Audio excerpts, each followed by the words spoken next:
আসসালামু আলাইকুম ভাই, কেমন আছেন? ওয়ালাইকুম আসসালাম ভাই, ভালো। আপনি কোথা থেকে এসেছেন? আমি রাজশাহী থেকে আসছি ভাই।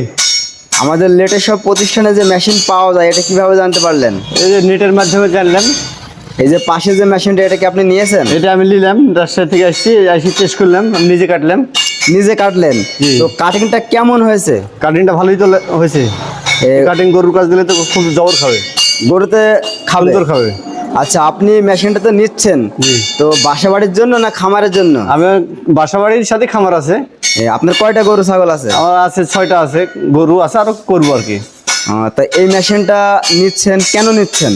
এই যে খেড় কাটার জন্য হুটটা গরুর যাতে সমস্ত খাবার তৈরি করা যায়। দেখা যাচ্ছে আপনার 2 ঘন্টার কাজ 5 মিনিটে হয়ে 5 যাবে, মিনিট হয়ে গেল, এজন্য সবাই মেশিনটা নিচ্ছেন। তো সময়টা আমাদের ব্যয় হলো না। প্রতিষ্ঠানে এসে আপনার কেমন লাগলো? ভালো লাগলো। আপনাদের এখানে অনেক রকমের কোয়ালিটির মেশিন আছে, 5টা দেখে আমি একটা নিতে পারলাম। আমাদের প্রতিষ্ঠানে সবার ব্যবহার কেমন লাগলো? ভালো লাগলো সবারই। এই যে আমাদের প্রতিষ্ঠানে যে প্রতিদিন মাল যায়, সেটা তো আপনি সচক্ষে দেখছেন যে প্রতিদিন গাড়ি লোড হচ্ছে। নেটে দেখছি গাড়ি লোড হচ্ছে, দেখছি তো। অনেক দূরে যারা থাকে তারা তো আসতে পারে না। না, অনেক কোরিয়াতে লেয় হয়তো। হ্যাঁ। আমিও মনে করেছিলাম যে লিখবো, কিন্তু আমি আর এখানে পরিচিত চুয়াডাঙ্গা মেহেরপুর আমার পরিচিত জায়গা, ওই জন্য আমি আসলাম, এসে দেখে শুনে নিলাম। আমাদের প্রতিষ্ঠানে মেশিন আছে?